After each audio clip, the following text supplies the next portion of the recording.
Cute little blonde girl. A guy is holding out the ring, supposedly proposing to her, and this is what she sees. She sticks her finger in. Oh, she's cleaning dishes. She's folding laundry. She's scrubbing the bathroom, scrubbed the mirror. Now she's pregnant, and now she's got a baby.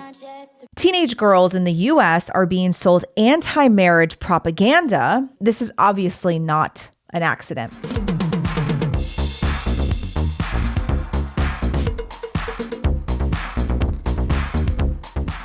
Hey everybody, welcome back to another episode of The Shift with Gina. Today, we are going to talk about a really popular trend you see on TikTok and Twitter and Instagram, all the social media platforms, the anti-marriage trend. But before we get into it today, as always, don't forget everybody to subscribe, like, share the episode with people that you think would also enjoy the content. And if you are a woman who's looking for an online community of health and wellness and like-minded ladies who are interested in the same things that you are, click the link in the description to join The Shift, which is my online community of women. It's mostly about health and wellness. We do workouts together every week. We're always doing nutrition challenges together. And there's a lot of exclusive content on there, including exclusive interviews and workshops and a lot of exclusive videos that I post on there about motherhood and marriage and things like that. So click the link in the description to join and share. If you're a guy listening, share the link with your wife or your girlfriend or your sister or mom. We got plenty of moms in my group. Got all sorts of ages and demographics in my group. So click the link in the description to join. Let's get into it. You may have seen these popular videos around. These reels originate on TikTok and then they get shared and circulated through all of the social media platforms, particularly Instagram and Twitter, or X as they call it now. So the whole idea is that these girls are being proposed to, or they're looking at their engagement ring, and as they put their finger in the ring, they get glimpses of what life is going to be like when they're married, when they become wives.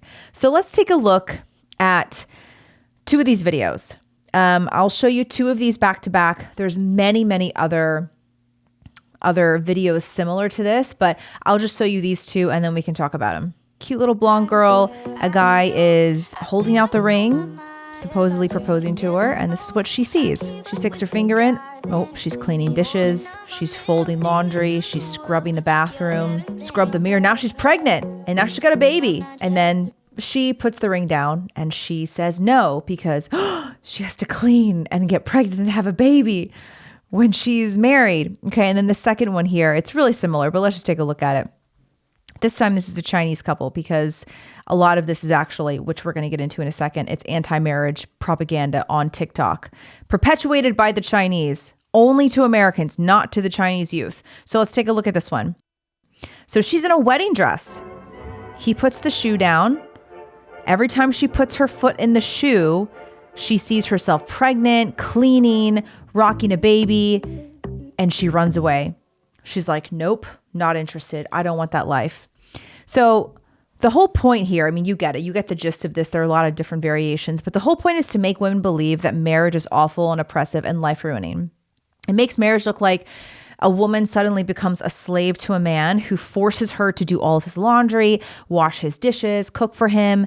And as this new wife, you have to give up on your dreams, your identity, your hobbies, and your life just turns dark and miserable. Before we get into why this is a patently absurd claim, it's important to point out that these kinds of anti-marriage TikToks are only being pushed to the US and other Western countries.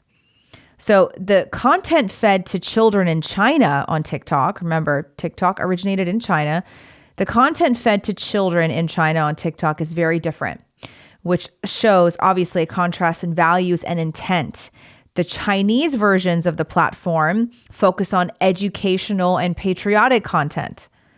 This concern is amplified by accusations of China employing these platforms for psychological warfare aimed at degrading Western civilization and manipulating the cognitive frameworks of American youth to win future conflicts by inducing confusion and undermining the will of opponents, us, the Americans. So the difference between the content provided by the Chinese for China and provided to America suggests a deliberate strategy to protect their youth while teaching Americans that marriage is bad and marriage is oppressive to women. So there's this guy named Tristan Harris. He's from the Center of Humane Technology, and I forgot which article this interview was in. It might have been Time Magazine, but he called the version of TikTok that goes to Chinese children is called the spinach version, and we are given the opium version of TikTok.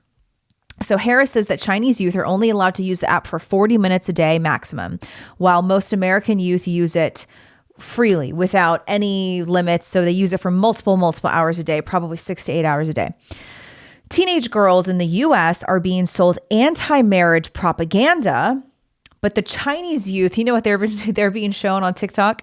Art exhibits, educational videos, at-home science experiments, patriotic clips, things that make them proud to be Chinese.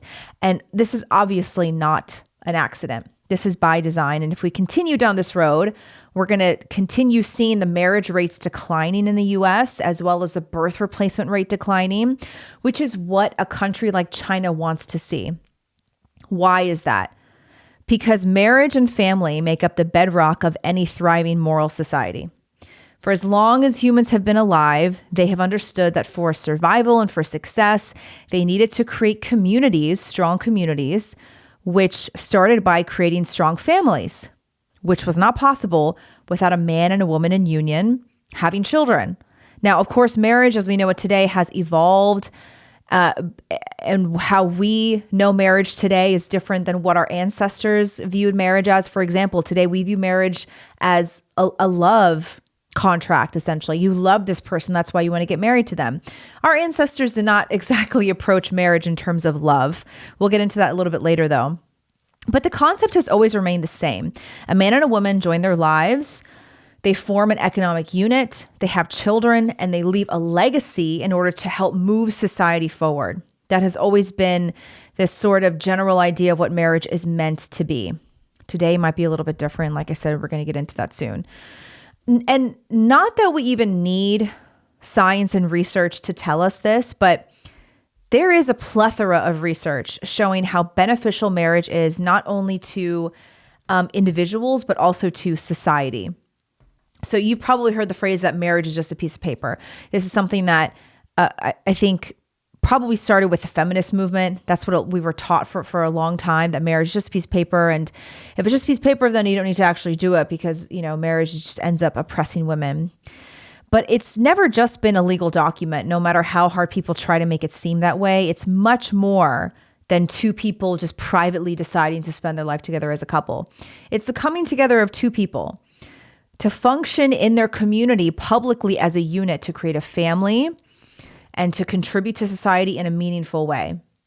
Now, that doesn't necessarily mean that all married couples must have children, but most do. That's generally what it means to expand your family.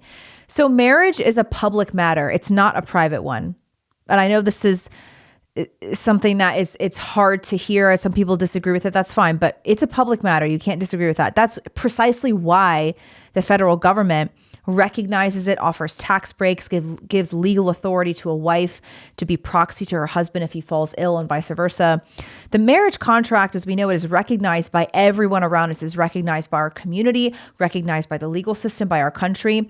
Functioning in society as a single person is very different than functioning in society as a married couple. Even when you're invited to social events as a married couple, it's taken much more seriously. Your relationship is taken much more seriously than a girlfriend, a boyfriend, or a partner. So I personally am not on board with the idea that the government shouldn't be involved in marriage. You hear a lot of people say this now. Libertarians say this. Even some conservatives say, oh, government doesn't need to be involved in marriage. I disagree. I think the government should incentivize marriage. The role of the state, after all, especially from a Burkean perspective, is to promote the good. And that means incentivizing good things, incentivizing moral things, good things like marriage. So I think it's a good thing for the government to offer tax breaks to married couples. I think it's a good thing for the government to legally recognize marriage because, again, it incentivizes people to get married. And we should be incentivizing people to do good things because humans respond to incentives. That's how we're psychologically wired. So if we're incentivized to do good things, then we're much more likely to do those good things. And not only things that are good for us, marriage is good, yes, for individuals, but also for society generally as a whole. Cohabitating couples that simply live together and are not married, they may be walking through the same motions as married couples, right? Such as sharing a home, maybe managing some bills together. Some of them even raise children together without being married. But emotionally, couples who merely live together rather than fully commit to an eternity together through marriage will almost always have different outcomes in the relationship. And this is proven by statistics and data over many, many decades. And I'm sure you say, well, I know a cohabitating couple that's been together for 40 years and they're perfectly happy. Okay, I'm sure they exist, but they are the exception to the rule because cohabitating couples are much more likely to split up than married couples are. There may be some short-term advantages for couples who just feel like living together rather than getting married. There's little to no financial risk. There's little to no sacrifice of personal time and energy, no legal complications. But there is a long-term cost. Couples who live together extensively before getting married are more likely to get divorced if they do eventually get married. And this is also a very important bit. Do you know that being unmarried could actually pose a greater risk to your health than having heart disease or cancer? Now, this sounds crazy. This is an older book that I think was first published in the 90s, but it's called The Case for Marriage. And there's just been a lot of research over the years showing how married people are generally healthier than their single or cohabitating or divorced counterparts. And being married, according to the data, is actually one of the best things you can do for your health. And this is actually particularly true for men. Some data shows that being unmarried cuts 10 years off of a man's life expectancy. And there's a lot of reasons for this, right? Men, when they have a wife, even if their marriage isn't perfect, when they have a wife, they have somebody who is invested in their health, who is caring for them, who tells them to go to the doctor when something is wrong. I mean, I think we all know how stubborn men, especially as they get older, they can be. And I'm sure you know probably family members or friends where a husband, as he gets older, will say, if it weren't for my wife, I'd be much more unhealthy. I mean, that's the same with my parents. My dad always says that my mom is the one who fixed his diet, saved his health, and really helped turn his life around in terms of health. So there are studies out there showing that people who are admitted to the hospital fare much worse if they're unmarried and simply cohabitating versus people who are married when they're admitted to the hospital. And people who are single or cohabitating, when they're admitted to the hospital, they stayed longer, they racked up a more expensive hospital bill, and they stayed sicker for longer. And they're 2.5 times more likely to be admitted into a nursing home than married patients are. Surveys show that people who are unmarried even perceive themselves to be less healthy than people who are married. And married people are also much less likely to suffer from chronic illness or disease compared to their cohabitating unmarried counterparts. And of course, you could ask the question, well, doesn't that just mean that healthier people tend to get married because they're happier and they just tend to get married? You could say that too, but the book, The Case for Marriage, also shows a lot of data. When you control for a lot of these factors, it shows that marriage can actually make men and women, but more so men, it makes them healthier. It's not that healthier people just tend to get married more often. It's that marriage does make people healthier. And this is especially true when it comes to connection and stress. So I've talked about this study quite a bit. It's the longest run study ever recorded by Harvard University. I think it's been going for 85 years now. I forgot the exact name of the study, but they have been studying what makes people live long, healthy, happy lives. And the number one common denominator above everything else, above nutrition, above exercise, movement, habits, the number one factor is warm, loving relationships. And psychologists have found that married people have better mental health because they always have someone to confide in, especially in particularly stressful or anxious moments of life. Simply talking to someone about your troubles and having someone who is there for you can improve your immune function and curb your body's fight or flight nervous system response. And it turns out that self-disclosure and sexual intimacy with your married husband or wife can actually help people ward off physical illness in the long run.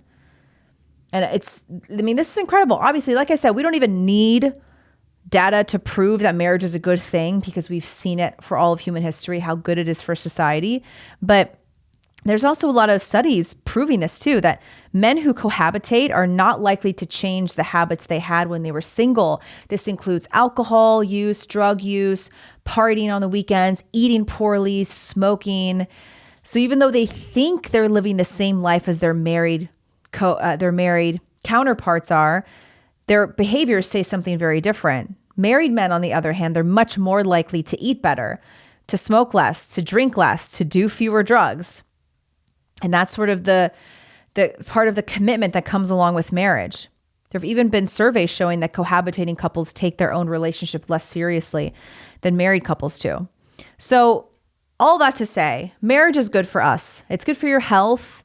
It's good for your stress levels. Now, I know that not every marriage is perfect. And of course, there are some marriages out there that are abusive and miserable. And there are some marriages that you should not stay in. Obviously, if there is abuse or if there is infidelity. Okay, yeah, I get that. Those are all reasons to consider divorce or to get divorced. Nobody is saying that you have to stay married no matter what, even if you're being mistreated. No, not at all. You should get out of an abusive marriage, of course. The point of getting married, the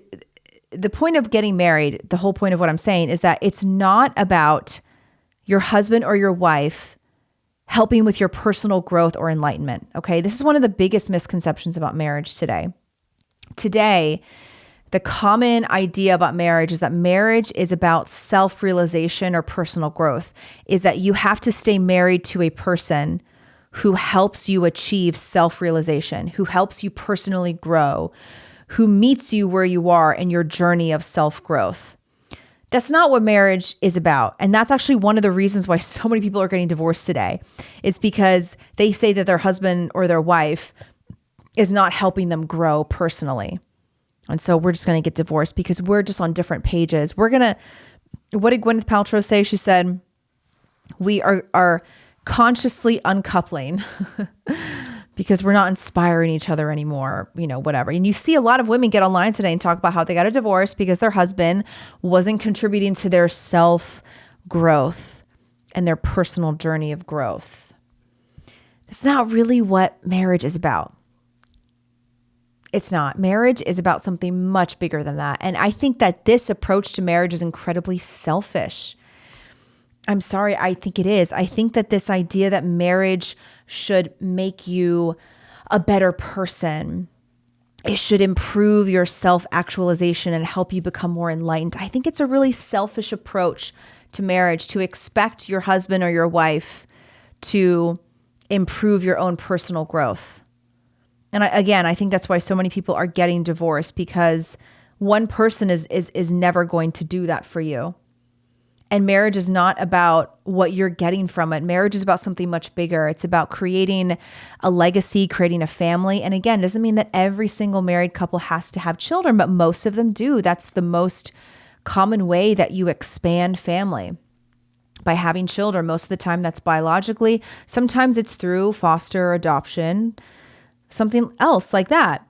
But marriage is really about creating this solid unit that is not only going to be good for you and your children and your extended family, but it's going to be good for your community and for your society. And I think once you approach marriage like this, it becomes much more meaningful, it becomes much more fulfilling, and it becomes much more successful. Yeah, of course, there are going to be times where your husband or your wife doesn't make you feel like the most amazing person in the world. There's going to be times where your husband or your wife doesn't contribute to your self-growth. Yeah. And there are going to be times when they do those things. But approaching marriage and expecting it to be this thing that makes your life so great and makes your life so fun and interesting, I think it's the wrong way to approach marriage. Now, this doesn't mean that you have to rush into marriage, because just because marriage is good for you and it's good for society doesn't mean you have to rush into marriage. And it doesn't mean you're any less worthy if you aren't married or if you're divorced or you're still single. It doesn't mean that you have to suddenly get hitched to somebody because, it's good for society. I actually don't think it's smart for young people to rush into marriage. I know that a lot of people on the right now are like, get married young, have 10 babies. And if you find your person and you know that's the person that's meant for you and you want to have 10 babies, go for it. But I think it's smart to encourage young people to really think twice about who they are marrying and making sure that it's a person that you are going to spend the rest of your life building something meaningful with. Not about the person. Yeah, marriage is partly about love. You should marry somebody that you're in love with. Yeah, someone that you love. But we have reduced marriage to just love. As long as you love them, love is all you need. Love is not all you need. You can love somebody that doesn't have the same values as you. You can love somebody that doesn't have the same foundation, doesn't want to use the same foundation to raise children as you. You can love somebody who doesn't want kids. Maybe you want kids or vice versa. So love is not all you need. So I don't think it's smart to rush young people into getting married. I think it's good to encourage them to think of marriage positively, which means getting rid of all those stupid TikToks of girls making marriage seem like it's just some slave work. Marriage is much, much more than that. Also, like all these TikToks of girls complaining that marriage is like you just cleaning the house. I'm sorry, do you not clean your house already? All these girls complaining that, oh, if I have to put on that ring and if I have to get married, I have to clean the dishes, I have to cook, I have to scrub the bathroom floor, I got to clean toilets. Do you not do all those things? Single? Like who cleans your house? Do you not cook for yourself? I don't get it. It's that's the thing that's most mind-boggling to me is I see all these TikToks and Instagram reels about girls complaining they have to clean if they get married. Like who cleans for you now? Are you not independent individuals that clean your own home? You just live in filth.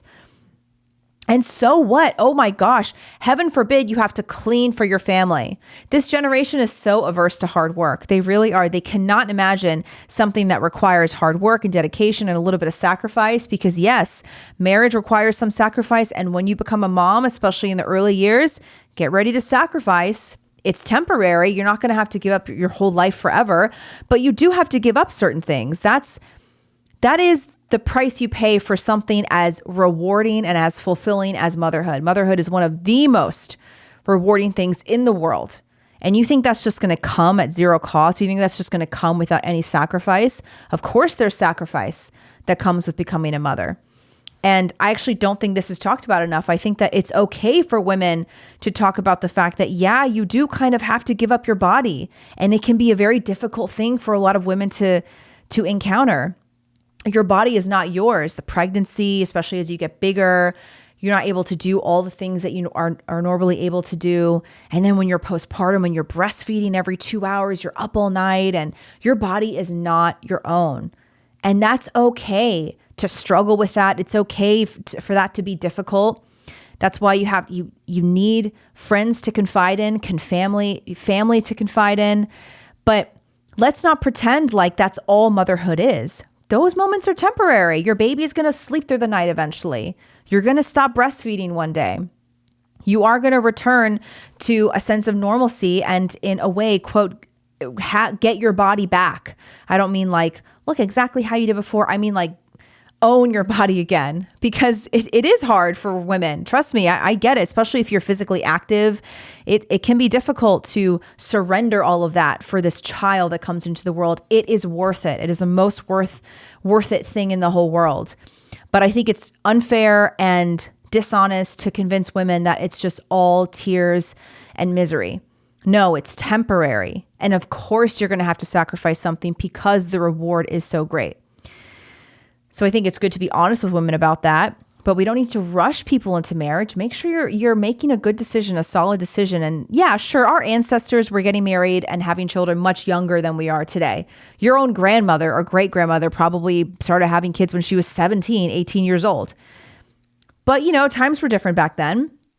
Back then, divorce was not an option. So they knew they were going in it for life. And when you know that you're in it for life and you know there's no exit, you know there's no option to get out, you're going to approach it differently. You're definitely going to approach it differently. Marriage wasn't about self-realization or personal growth back then. It was about furthering the bloodline, populating the earth, created an economic unit through family, and fulfilling a duty that everyone believed they had, which was to procreate. Today, we're told not to procreate, and a lot of that is propaganda shared on social media. The world is overpopulated. It's bad for the climate, and it's bad for the environment if you have children. No, God commanded us, have children, populate the earth. He said, replenish the earth, have children. That's what we're meant to do. Again, if you're not able to have children biologically, it doesn't make you any less worthy. It doesn't make you any less of a person or a wife or a husband if you're not able to biologically have children. But back then, marriage was a huge part of it was about procreating. And today it's different. Today, marriage is a different game entirely. And you could argue that for the most part, people approach marriage pretty selfishly. It's not only about love now, it's about self-actualization. It's like Maslow's pyramid. Now, have you guys seen Maslow's hierarchy of needs?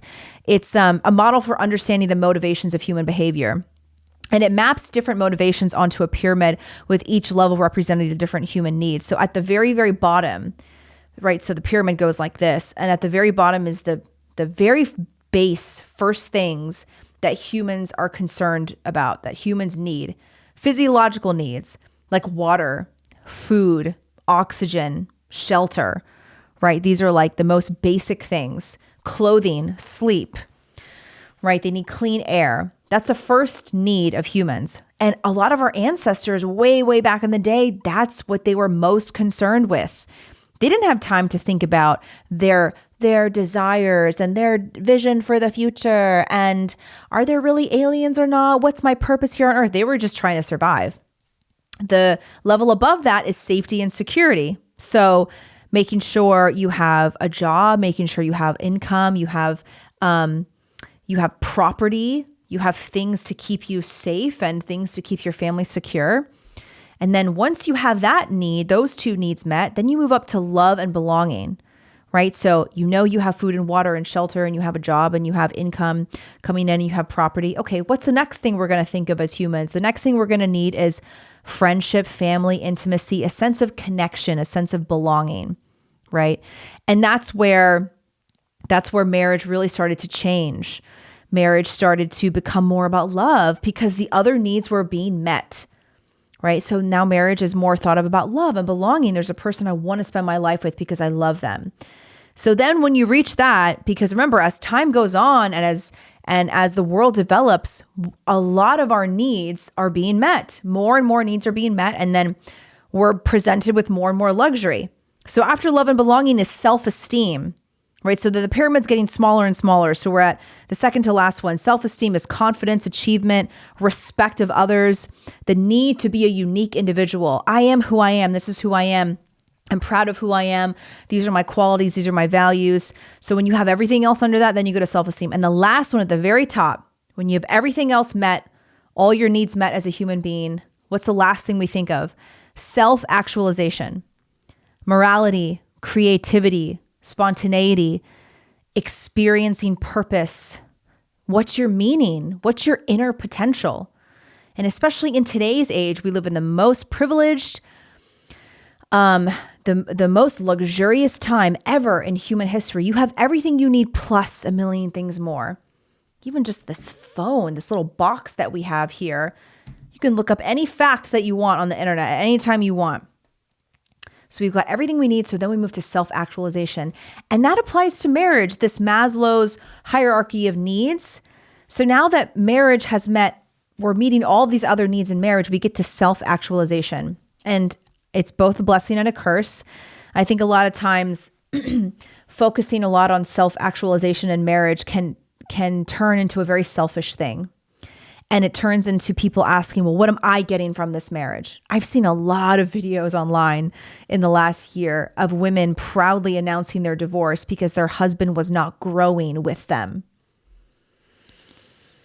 Their husband was not meeting them where they're at spiritually and emotionally.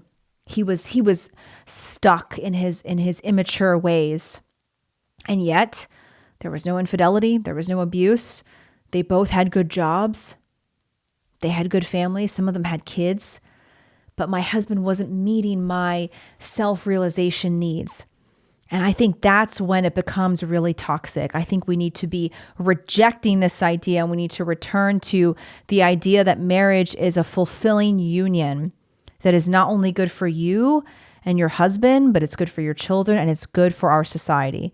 And that's why China is releasing all of these anti-marriage TikToks, because they know that if they keep convincing Americans that marriage is bad, it makes women miserable, it's a waste of time, it's a stupid legal document that screws over men. If you keep convincing us that, marriage rates are going to continue to drop and drop and drop and drop. And you know what's going to happen when the family unit starts to dissolve even more than it has now? The government, the state is going to step in, and the state is going to start raising your children. The state is going to start telling you what to believe, what to do. And your people are going to roll over and say yes. Because the unit of family, when you have a strong family unit, that in and of itself is a line of defense against tyranny. Because you have your own unit, you have your own community of people with shared values. You know what you believe. You know what you stand for. You have something meaningful to protect. If you're just an individual with no family and you're alone and you're isolated, what do you have to fight for? Yeah, sure. I'll take a in my arm. I'll lock down. I won't go to work for 6 months. I'll work from home. What's the difference? I'll do whatever the government tells me to do. So the government wants the family. The globalist agenda wants the family to break down and to not be strong. And the way that it does that is to start by attacking marriage. Because once you start making marriage sound awful, then people either don't get married or they get divorced. So China is doing a great job. We need to encourage marriage. Like I said, doesn't mean you have to rush into it. Doesn't mean you're any less worthy for not getting married. But especially from a Christian perspective, it's a really important sacrament. And from an Orthodox Christian perspective, your marriage, if you're married, your marriage is a part of your salvation. You approach your marriage with all your might. And that's, and the way that you approach your marriage is directly tied to how you approach your salvation, your sanctification.